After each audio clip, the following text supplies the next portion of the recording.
哈喽，大家好，我是双牛，欢迎收看本期小白测评啊！今天我们终于是把 Magic 4这个系列给补齐了。至臻版的影像专题，之前我们聊过了 ID 设计，聊过了性能专题啊。这台机器呢，也是因为疫情的原因呢，推迟了开售的时间啊。不过这套影像呢，我还是比较期待的，因为它确实已经拉得非常的顶了。不完整体验，小白测评马上开始。保证壳方面，全系列基本都是一样的啊。配件方面非常齐全啊，这个保护壳应该是近期我们拿到保护壳里边品质最好的一个，100瓦的充电头，还有非常少见的有线耳机也给了你一个。至臻版的 ID 设计和标准版差异还是非常大的，这辨识度确实非常高啊。后背同样是这种凸起的比较多的这种八卦阵的设计风格，配置非常顶，自然也薄不了啊。机器是到了9.0毫米，而且握在手里的第一感觉，这机器也是非常实在，重量到了242克，你贴膜带套就是一个准半斤机了。正面还是一个曲面屏，而且它两侧的角度是比较大的，所以两侧呢你基本上看不到它这个黑边了。额头稍微窄一些，下巴稍微宽一点，同样采用的是一个微缝式的听筒。在隐私方面啊，我们之前测试的标准版并没有隐私通话这个功能啊，所以在拿到至臻版之后，我们实际体验了一下，大家可以听一下实录啊。在非常安静的环境中，我们把音量调整到60%，音量条变成绿色，代表隐私通话功能已经激活了。先听听实录。欢迎致电中国联通。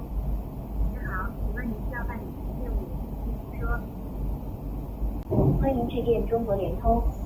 您好，您当前余额22.10元，已不够扣下月套餐费。荣耀的漏音表现确实要好于 iPhone 一些啊。我们开启语音识别软件放在手机旁边 ，iPhone 这边的漏音能够被识别，荣耀这边则是识别不出来了。对于担心通话被偷听，或者说要聊一些比如说商业上的敏感话题的商务人士啊，这个确实比较实用。正面这个小玩意儿里边有3个传感器啊，还是有一定宽度的啊。主要就是有一个前摄镜头，还有一个3D 的 TOF 镜头，而且支持支付级别的人脸识别啊，所以还是有货在里面的啊。扬声器方面，顶部呢给你专门做了开孔，实际表现如何？我们一起来听一下。Drinks more lately, ain't got pills in many different colors too.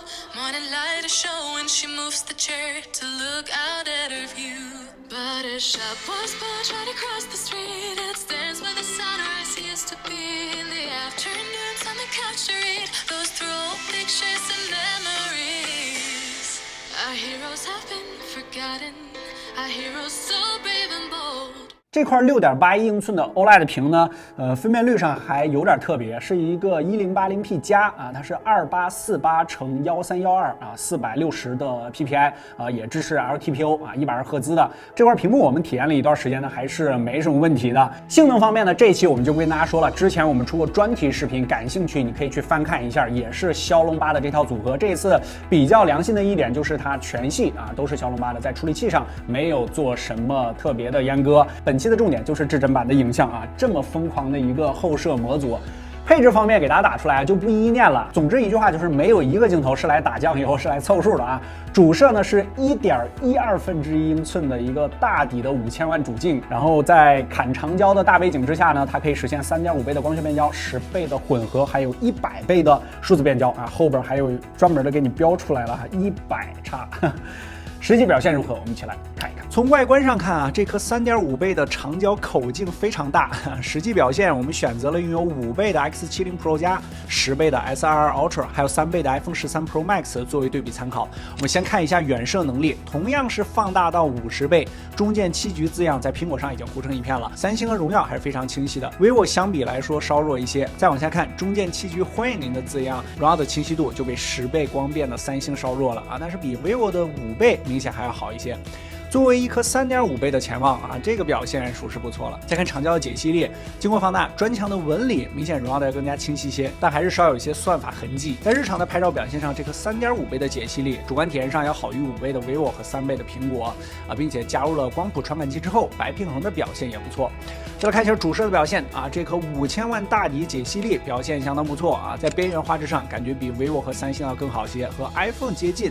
看来这颗8P 镜头的光学素质还 OK， 在白平衡方面也没有什么太大问题。在我们拍摄的阴天环境下，三星和苹果都是过于偏冷些。荣耀这边比较真实的还原出了天空和植物的颜色，把灯笼的正红色还原的很真实。主长广三摄的一致性方面，我们也拍了这个也 OK。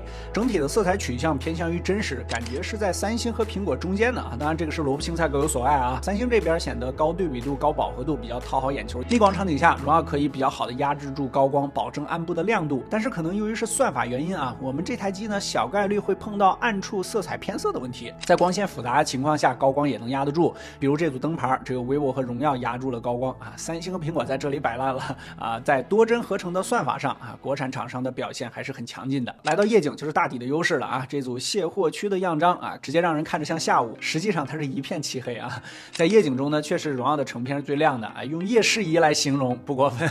我们还测试了一下极限场景真的是伸手不见五指的黑，模拟一下女朋友睡着了，你拍她丑照的情况本来以为是完全拍不出来但最后的结果还是挺明显的。在夜景拍照的软件体验上，荣耀采用的是前台拍摄时间极短，点按快门之后就能立刻成片，但是点开预览之后，它还是一片漆黑这个经过1-2秒的计算之后，能够还原出一张比较亮丽的成片。在夜景的抗眩光能力上，我们直接拍点光源荣耀的抗眩光能力要稍弱于 vivo要好于三星和苹果。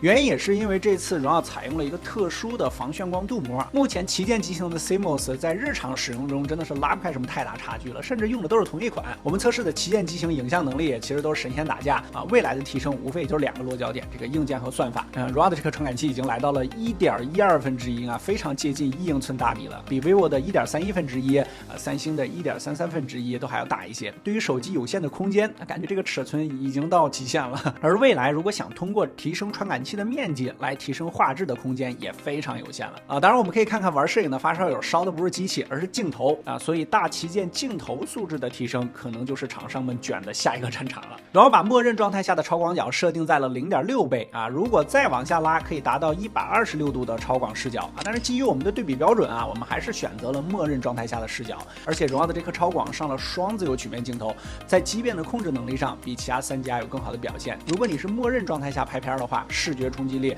确实不如更广的 vivo， 不过成片的白平衡和宽容度上表现拉回了1成。在视频拍摄方面这次荣耀支持了 4K 60帧的 log 拍摄同时支持 4K 30的 HDR 视频拍摄。log 功能对于创作者来说，让素材有更高的宽容度，还有更多的调色空间，但是对于普通消费者来说，默认状态下拍得好是更重要的。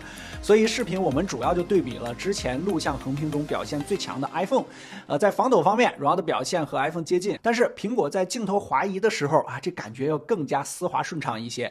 在同开 4K 的时候，画面清晰度荣耀苹果感觉比较接近，而在夜景视频方面，荣耀这个底确实大了很多，这个画面宽容度上稍好于苹果。比较有意思的是，这一次荣耀它支持了 HDR 视频的拍摄，对比于普通模式 HDR 视频的画面亮度有明显的提升整体观感上要更好一些。如果你只是日常记录而且只在相册中回放的话比较推荐你拍摄 HDR 的画面。问大家一个问题，你会不会在录像的时候拍照片？有过这种体验或者需求的请扣1。小伙伴平时使用这个功能的场景，比如说你上课录像的时候想再拍一张黑板上的笔记，或者在看 live 的时候想记录某一个瞬间，但是相比于直出的画质，录像时拍的更像是视频中的一帧荣耀这次采用的是在录制的时候也能在后台进行多帧合成。录中美拍跟直接实拍我们对比了一下肯定还是有些区别的但算是提升到了可用程度了。如果你有这个小众功能需求的小伙伴这个效果你可以去体验一下，还是 OK 的。简单总结，毕竟是影像这个主观性还是比较强的，萝卜青菜各有所爱。作为荣耀的超大杯旗舰，在硬件方面这料确实堆得挺足了，你看这么大个头。去年我们在体验 Magic 3至臻版的时候虽说它的完成度不错了，但是有一些细节方面呢确实还没有打磨到位，当时我们也都说了。而今年的 Magic 4至臻版在完成度方面我们主观觉得要比前代更提高了一个档次，无论是拍照还是视频方面跟其他家的超大杯旗舰相比呢都不落下风了。当然就像前面说的，提高影像方面的表现无非就是2条路，硬件和软件。超大杯旗舰也是一样，荣耀 Magic 4至臻版在硬件方面已经堆得很满了，这个安全显示影像也都上了独立芯片，而剩下的就是软件了。之前 Magic UI 6我们也专门出过体验视频，大家感兴趣的话呢可以去看看。和其他厂商相比，荣耀在自己的道路上多少也确实走出了自己的特色。OK 啊，毕竟影像啊，最后满分10分的话，问问大家，你给这台机器打几分呢？欢迎评论或者弹幕一下啊！如果觉得这期视频对你产生了一点帮助啊，记得在下方给我们点个赞，特别感谢啊！更多任何精彩，大家在全网搜索关注小白测评，我是你，我们下期视频再见。